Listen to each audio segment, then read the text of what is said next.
ಇವತ್ತು ನಮ್ಮ ಕಾಲೇಜಲ್ಲಿ ನಡೆದಿತ್ತು IDT open house. Hello guys, welcome back to another video. So ಇವತ್ತು ನಾವು ಹೋಗ್ತಿದ್ದೀವಿ IDT ಓಪನ್ ಹೌಸ್ಗೆ. ನೋಡ್ರಿ 8:30ಗೆ ಓಪನ್ ಹೌಸ್ ಇಟ್ಕೊಂಡು 8 ಕಾಲಲ್ಲಿ ಈಗ ತಿಂತ ಇದ್ದಾರೆ.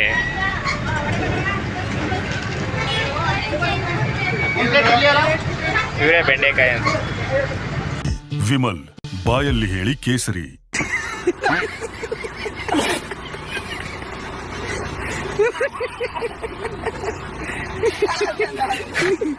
ಹಾಗೆ ತಿಂಡಿ ಗಿಂಡಿ ಎಲ್ಲ ಮುಗಿಸ್ಕೊಂಡು ನಾವು ಹೊರಟ್ವಿ ಸೌತ್ ಕ್ಯಾಂಪಸ್ಗೆ.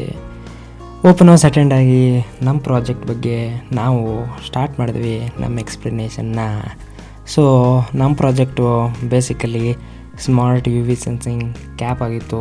ಇದು ಒಂದು ಪ್ರಾಡಕ್ಟ್ ಅಂತ ಹೇಳ್ಬೋದು. ಸೊ ನಾವು ಅದನ್ನು ಎಕ್ಸ್ಪ್ಲೈನ್ ಮಾಡಿದ್ವಿ. ಸೊ ವಿಡಿಯೋ ಮಾಡಬೇಕಾದ್ರೆ ಮೈಕ್ ಇಲ್ಲದ ಕಾರಣ ನಾವು ಮಾತಾಡಿದ್ದೇನೋ ಕೇಳಿಸಿಲ್ಲ, ಅದಕ್ಕಾಗಿ ನಾನೇ ವಾಯ್ಸ್ ಓವರ್ ಕೊಡ್ತಾ ಇದ್ದೀನಿ ವಿಡಿಯೋ ಎಡಿಟಿಂಗ್ ಮಾಡಬೇಕಾದ್ರೆ. ಏನಂತಂದ್ರು ಓಕೆ ಅಂದವ್ರ.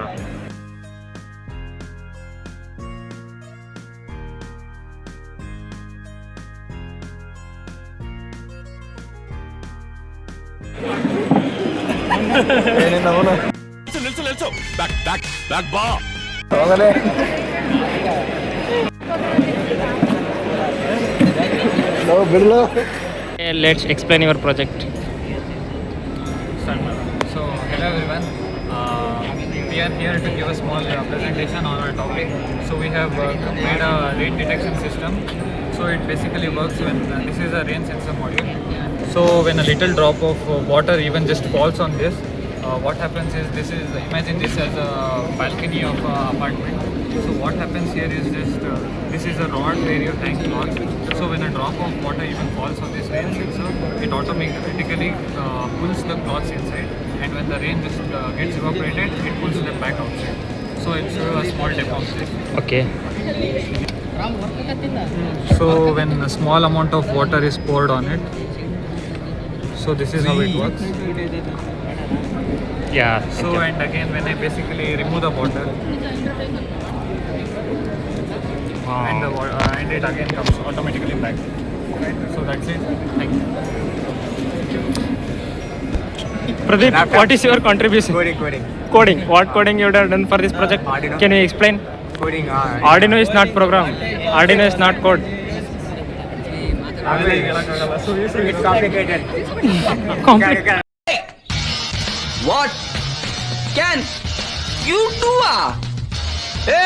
ನಮ್ಗೆ English I do yeah tomorrow I do. ನಾನು ಪಕ್ಕಾ ಆಕ್ಚುಲಿ ಲೋಕಲ್ ನಾನು. Okay, explain your project.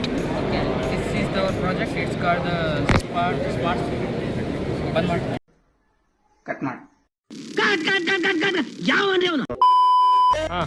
So this is our project. It's called the smart spectacles for blind persons.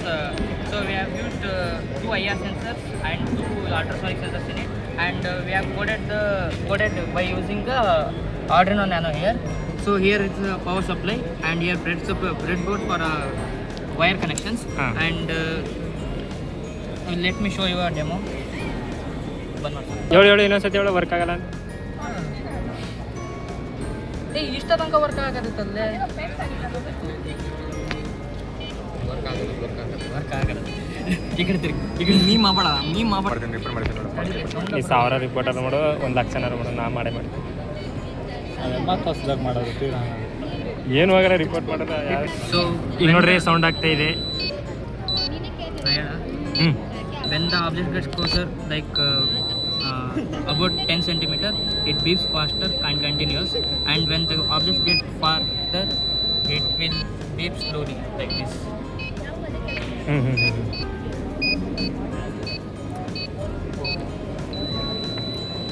So this was our project, and it's very helpful for the blind ones.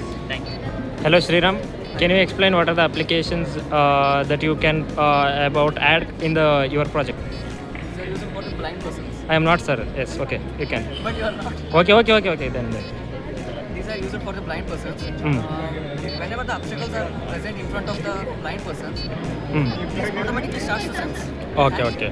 These beep sounds makes him aware that he is going to get hurted or get face some obstacles.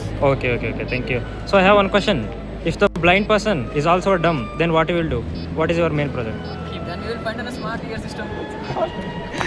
That beep sound also makes the vibration, right? That vibration can make him sense. Okay, that have to be your answer. Okay. Thank you. So ಇದಾಗಿತ್ತು ಇವತ್ತಿನ video. ಇದೇ ತರಹದ ಕಂಟೆಂಟ್ಗೆ ಚಾನಲ್ನ subscribe ಮಾಡಿ. NI ಕಾಲೇಜವ್ರು ಯಾರು ನೋಡ್ತಿದ್ರೆ comment ಮಾಡಿ. ನಾನು ನಿಮಗೆ ಸಿಗ್ತೀನಿ ಮತ್ತೊಂದು ವಿಡಿಯೋದಲ್ಲಿ. ಅಲ್ಲಿವರೆಗೂ ಬಾಯ್.